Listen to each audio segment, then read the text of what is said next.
In this presentation, I'll be providing a brief overview of some, though certainly not all, of developmental perspectives of play and pedagogy.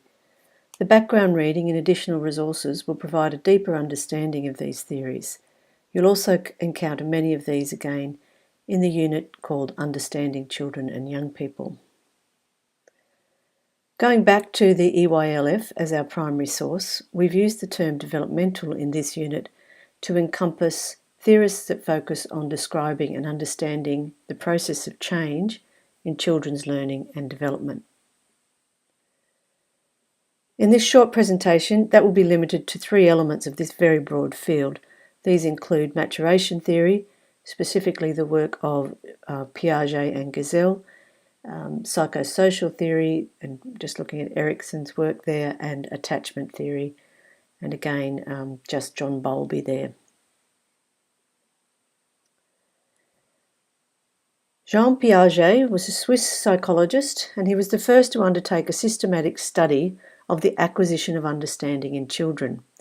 His theory of cognitive development is based upon his observations of children playing. Piaget is perhaps the most prominent developmental theorist. His contention that children actively construct knowledge as they explore and manipulate the world around them is also referred to in your reading by Van Horn et al. As constructivism. Piaget believed the child should be free to discover and problem solve, and that learning should be geared to the child's level. Piaget argued that intelligence develops in a series of stages that are related to age. These stages are progressive and linear, meaning one follows the other and cannot be skipped. For each stage of development, the child forms a particular view of reality and its associated understandings. These developmental stages were regarded by Piaget as a time of maturation and development, an intellectual spiral within which children assimilate and accommodate new and more sophisticated understandings. Similarly, Piaget theorized that children represent their world through play, and that these too could be classified as stages. Functional play is a major characteristic of the first stage, the sensory motor stage, whereby children, and later on in adulthood, adults repeat practice actions with objects and their own bodies. So functional play, if you're learning to play golf, would be learning to swing the club in a particular way to maximise your the way you hit the ball. Children do that with arm and finger movements. The second is symbolic play, which is a major characteristic of the pre-operational stage. It involves the use of mental representation to pretend that one object represents the other, to engage in make-believe. According to Piaget, there are three forms of symbolic play. Constructive play, where the child uses concrete materials to create the representation of an object, so they might use a stick and pretend it's a plane, for instance, or dramatic play, which involves the creation of imaginary roles and situations. And this is frequently accompanied by the creation of pretend objects. This form of play can be sociodramatic, where roles are negotiated in and through a socially constructed activity, or they can be solitary. The third type of play that Piaget talks about is games with rules, and as the name suggests, it involves an external set of guidelines, which Piaget called rules. These guidelines or rules direct the play or activity, and this is a major part of the operational stage.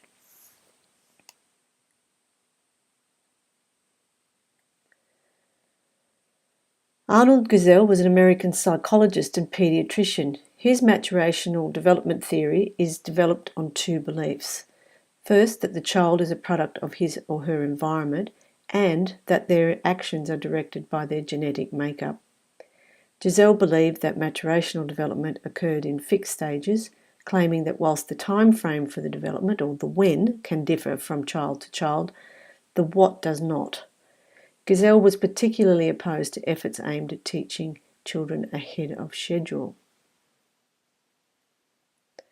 According to Gessell, growth can be thought of as a cyclical spiral, each cycle of the spiral encompassing the time it takes to move through the 6 stages.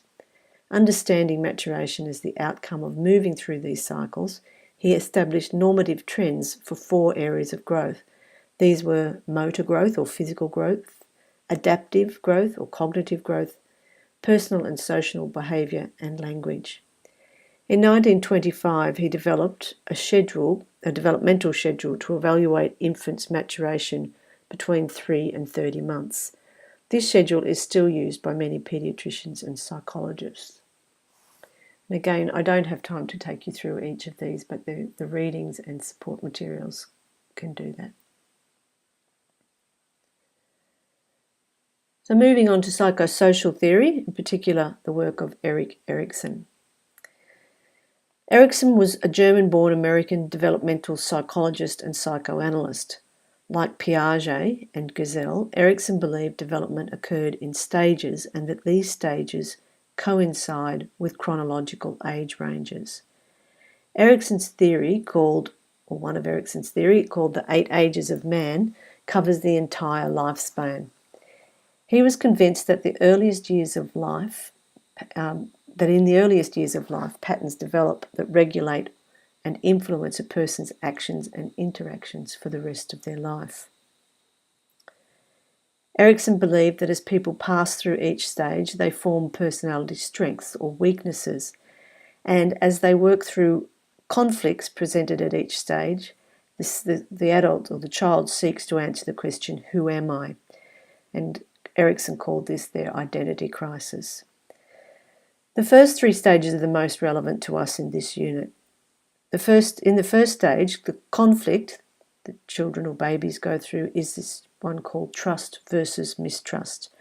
Erikson suggested that this has 2 elements: an external element, and that's the baby needs to form the belief that his or her needs, like hunger, will be met, and an internal element where they form the understanding that they have the power to affect change. And Erikson talks about this most commonly through crying. He believed 2 fundamental actions help babies develop a sense of trust: holding them close and having warm physical contact, and by responding to them in the right way when they cry. In the second stage, the child, now a toddler, faces the conflict of autonomy versus doubt.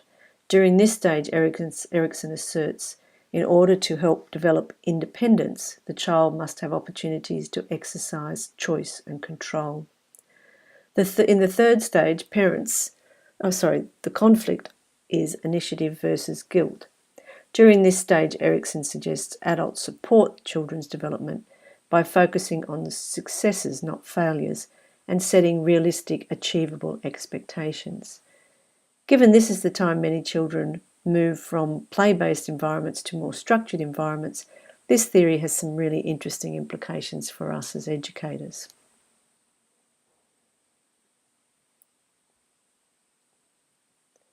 Moving on to attachment theory.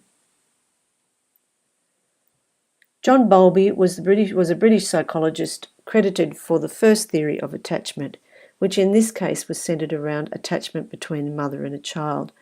It is speculated that his interest in this topic was initially motivated by his upper-class childhood experiences of maternal attachment, which in his case was provided by a nanny. Later, Bowlby's work with delinquent children led to the theorisation of maternal deprivation.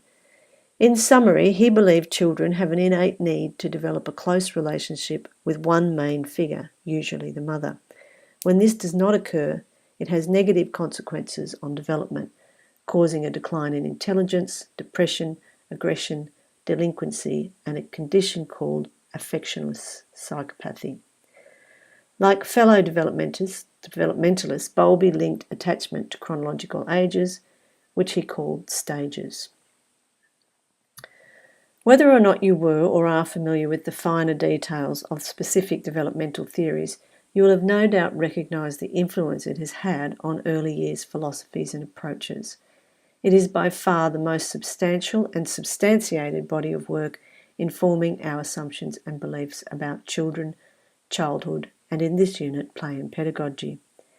At this point, I'd like you to take a moment to consider some of the assumptions or premises Nolan and Rabin have identified here as being evident in developmental theories. Please take some time to think about these and ask yourself if you agree. And if you do, why? If you don't, why not? Then think further, more critically, to consider some of the implications of these statements, if or when translated into policy and practice. Unfortunately, it's beyond the scope of this presentation to go through each of these stages in detail, and as I said, you'll do that in the unit Understanding Children and Young People. I hope that you will follow up with some of your own research on these theories so that you better understand those assumptions and implications and considerations for play and pedagogies in the early years.